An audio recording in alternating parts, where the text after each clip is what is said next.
नमस्कार दोस्तों, मैं हूँ आपकी दोस्त पूजा खत्री एक बार फिर अपने चैनल से जिसका नाम है जीवन के आयाम। और इस चैनल के माध्यम से आज आपसे साझा करूँगी मुस्कुराहट। कहते हैं कि किसी को देखकर मत मुस्कुराइए, किसी को देखकर मत मुस्कुराइए, मुस्कुराइए और देखिए फिर बताइए। ये दोनों बातों में फ़र्क है। किसी को देखकर उसका हास परिहास करते हुए व्यंग में उस पर हंसना, और या फिर मुस्कुराकर उसका साथ देने का मूक जो वादा है वो निभाना। दोनों बातों में फ़र्क है। और ईश्वर की सबसे सुंदर दिया हुआ जो कृति कह सकते हैं, जो उपहार कह सकते हैं, वो मुस्कान है जो हमें पशुओं से अलग करती है।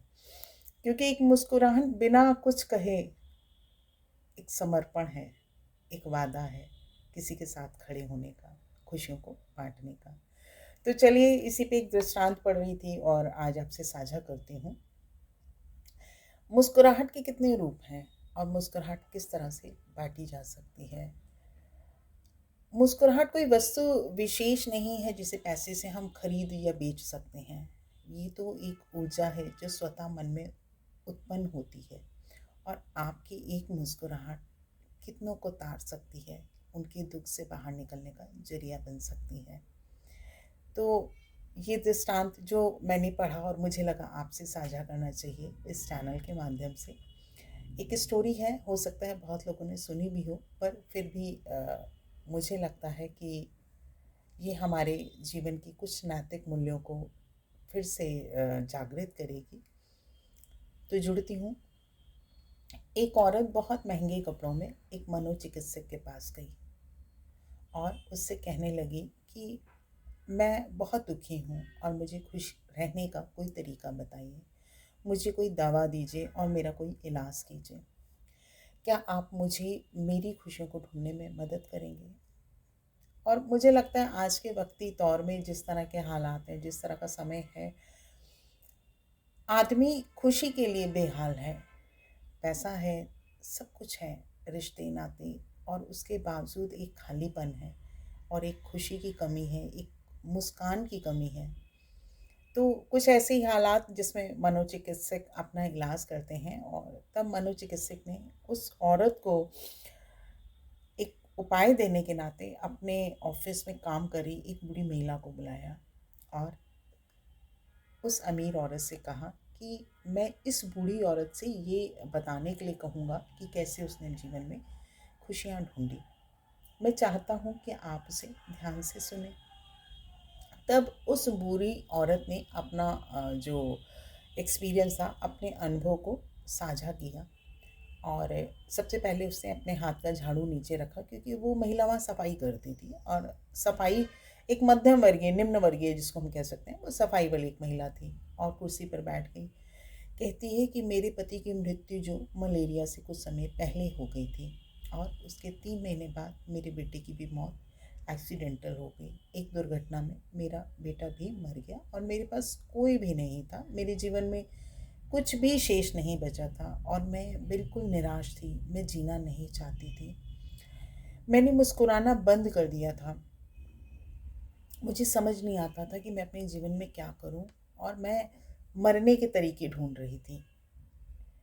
ऐसे में एक छोटा सा बिल्ली का बच्चा मेरे पीछे घर के अंदर चला आया, और मैं बहुत ठंड थी तो मुझे लगा कि चलो आ गया है, तो मैंने उसे अपने घर में रहने दिया। और देखा ठंड है, काँप रहा है बच्चा, तो कटोरी में थोड़ा सा गर्म दूध करके मैंने उस बच्चे को पीने के लिए दे दिया।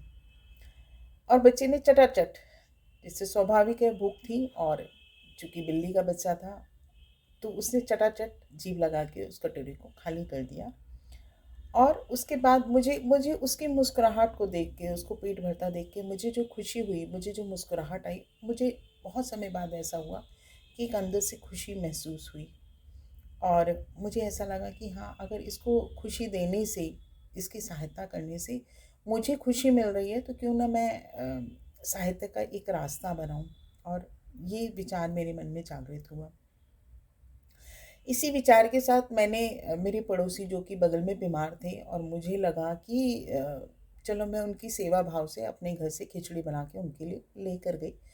और चूँकि उनके यहाँ कोई करने वाला नहीं था, तो मैंने उनको वो खिचड़ी खिलाई। और उस सेवा के बाद जो मुझे खुशी मिली, वो उसको मैं बयाँ नहीं कर सकती।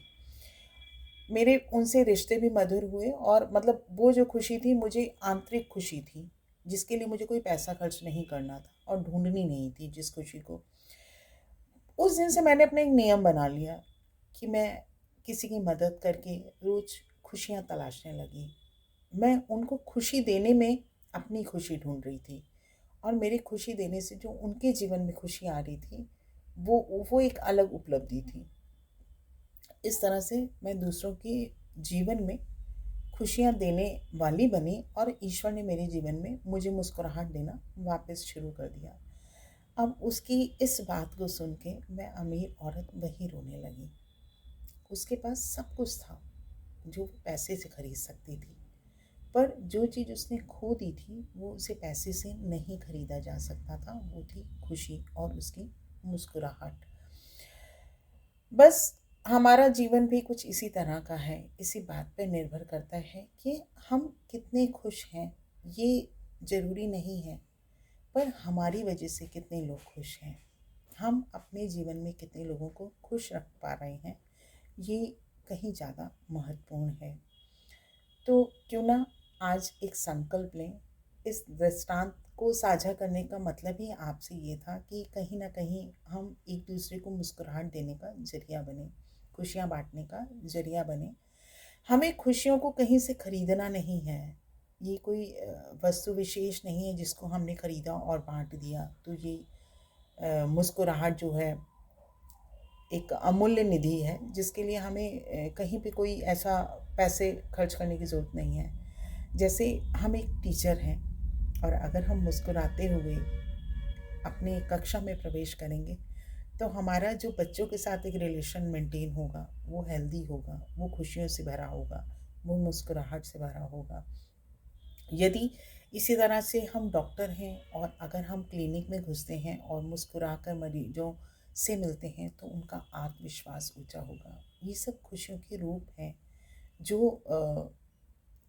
बांटने से बढ़ते हैं, कम नहीं होते। इसी तरह से एक गृहिणी अगर वो मुस्कुराते हुए घर के काम करती है, एक पॉजिटिव हील के साथ बच्चों को, पति को घर में प्रेम से सभी के साथ एक रिलेशन मेंटेन करती है, तो क्या होता है, वहाँ एक खुशियों का माहौल बनता है। साथ में बैठ के खाना, एंजॉय करना, एक बातों को साझा करना। तो वो क्या है कि बिना बांटे खुशियाँ बढ़ रही हैं, बिना कोई एक्स्ट्रा एफर्ट किए, क्योंकि वो हमारे एक दिनचर्या का हिस्सा है। इसी तरह से जो घर का मुखिया है, घर का बड़ा बुजुर्ग है, शाम को घर में प्रवेश करे तो हंस के मुस्कुराते सभी सभी से अपनी प्रेजेंस को साझा करे, अपने घर के बाहर के जो अनुभव हुए उसको साझा करे, तो घर का एक अच्छा खुशनुमा माहौल बनता है, खुशियाँ आती हैं। इसी तरह से अगर आप बिजनेसमैन हैं और अपने ऑफिस के एम्प्लॉयज़ के साथ, अपने कुलीग्स के साथ एक अच्छे मधुर संबंध रखते हैं, उनके साथ अपनी बातों को साझा करते हैं, एक हेल्दी इन्वायरमेंट डेवलप करते हैं, तो वो एक मुस्कुराहट भरा जो माहौल होता है, कहीं ना कहीं तरक्की के साथ साथ आत्मविश्वास से लबरेज आपको वो एम्प्लॉयज़ मिलते हैं। इसी तरह से यदि कहते हैं कि आप एक दुकानदार हैं और मुस्कुराते हुए कस्टमर्स के साथ आप बात करते हैं, अपने स्टाफ से बात करते हैं, तो जो एक हेल्दी इन्वायरमेंट बनता है, वो खुशी से भरपूर, ऊर्जा से भरपूर वाला माहौल है। इसीलिए कहा गया है कि सड़क पर चलते हुए भी किसी की परिस्थितियों को देख के मत मुस्कुराइए, बल्कि मुस्कुरा कर उसे अपने होने का एक अस्तित्व चाहिए। क्योंकि हो सकता है आपकी एक मुस्कुराहट उस आत्मविश्वास खोए हुए पर्सन को फिर से दोबारा जीने की कोई राह दिखा दे। क्योंकि मुस्कुराहट के पैसे नहीं लगते, यही तो खुशी और संपन्नता की पहचान है। और आपकी मुस्कुराहट कई चेहरों पर मुस्कान ला सकती है। इसलिए मुस्कुराइए, क्योंकि ये जीवन आपको दोबारा नहीं मिलेगा। और यहाँ तक कह दिया गया कि क्रोध में दिया गया आशीर्वाद भी बुरा लगता है, पर मुस्कुराकर कहे गए बुरे शब्द भी मीठे लगते हैं। इसलिए मुस्कुराइए। दुनिया का हर आदमी खिले फूल और खिले चेहरों को ही पसंद करता है और आपकी खुशी किसी की खुशी का कारण बन सकती है। रिश्ते भी तभी कायम रहते हैं जहाँ पे खुशियाँ हैं, जहाँ पे मुस्कुराहट है। तनाव देते हुए रिश्ते बोझिल लगने लगते हैं और ज़िंदगी वीरान। तो कैसी लगी आपको ये बात मेरी? क्योंकि मुस्कुराहट को बांटने के लिए कुछ नहीं चाहिए। तो मैं चाहूँगी अपने कमेंट के माध्यम से आप ज़रूर बताएं कि आप अगली मुस्कुराहट किसके साथ साझा करने वाले हैं। क्या आपने भी कोई संकल्प लिया कि आज के बाद आप खुशियाँ बांटेंगे और मुस्कुराहट बांटेंगे, जिसके बदले में आप खुद को भी उतना ही ऊर्जावान महसूस करेंगे जितना आप सामने वाले के साथ वो खुशी को शेयर कर रहे हैं, उसके दुख में खड़े हो रहे हैं। जुड़ूंगी इसी तरह से किसी और रचना, किसी कहानी के साथ। उम्मीद करती हूँ कि आज की ये मुस्कुराहट आपको अंदर की मुस्कुराहट देगी, आपकी ऊर्जा को बल देगी। और कितनी प्रभावित की इस रचना ने आपको, कमेंट के माध्यम से ज़रूर बताएं कि अगली खुशी आप किसके साथ साझा करना चाहेंगे। जुड़ूंगी फिर किसी और रचना के साथ। तब तक जुड़े रहें आप मेरे चैनल से, जिसका नाम है जीवन के आयाम। फिर मिलूंगी एक और रचना के साथ। तब तक आप सभी को मेरा साधुवाद।